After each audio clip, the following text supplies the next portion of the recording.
c'est Marie-Christine. Aujourd'hui, j'ai envie que nous parlons de pourquoi pratiquer le yoga.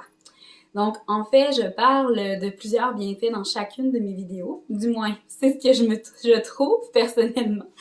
En fait, pratiquer le yoga, c'est un choix que chaque personne fait pour des raisons qui sont plutôt personnelles. Par contre, on a plusieurs points communs qu'on ne peut pas négliger.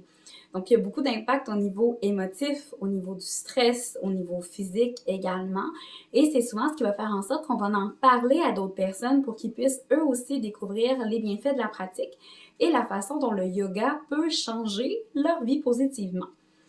Donc, en fait, traditionnellement, on allait au yoga parce que c'était un processus de transformation qui nous visait à équilibrer autant le plan physique, mental, émotionnel, énergétique, mais aussi nous guidait vers un éveil conscient.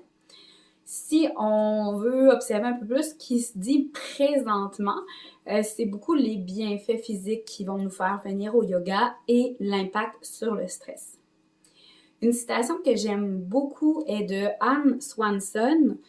Par le yoga, on cultive la capacité à observer les changements constants de la vie sans les juger, de sorte à ne pas les laisser nous contrôler.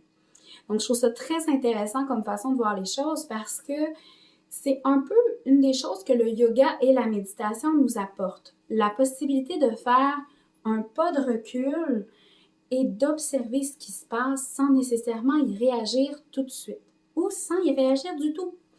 Dans les postures, on cherche à demeurer ici et maintenant et accueillir tout ce qui se passe autour. Donc, parfois, on se rend compte que dans la pause, on a une partie du corps qui se met à gratter, par exemple. Mais on n'a pas nécessairement besoin de bouger tout de suite. Parfois, c'est juste notre corps qui ne se sent pas à l'aise d'être là et veut nous divertir avec des pensées, par exemple. Donc, quelque chose qui est bien intéressant pour le yoga, c'est de développer notre conscience au moment présent. Donc, dans notre vie quotidienne, à chaque fois qu'on revient ici et maintenant à ce qui se passe avec notre souffle, à ce qui se passe là dans notre corps présentement, c'est une forme de pratique du yoga. Et on développe en plus la réponse à la relaxation, réponse qui devient de plus en plus rapide. Donc, quand on se retrouve dans une situation de stress, c'est plus facile de se détendre, même si c'est intense autour de nous.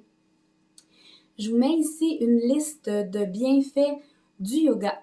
Donc, il y en a plusieurs. On peut parler notamment du fait qu'on augmente notre flexibilité, notre souplesse, notre force musculaire qu'on vient développer, notre équilibre aussi. Ça nous aide à rester ici et maintenant en améliorant notre concentration, en diminuant les impacts du stress. Côté physique, il y a moins de cortisol. Ça ici, on surnomme l'hormone du stress. Donc, ça nous permet de nous apaiser et d'améliorer aussi notre respiration, notre capacité cardiovasculaire.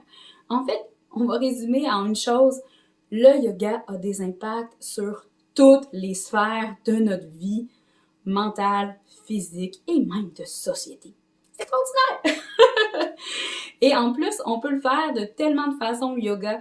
Donc, on peut faire des cours en ligne, on peut faire des vidéos préenregistrées, on peut venir en classe, que ce soit des cours de groupe, des cours privés, pratiques à la maison.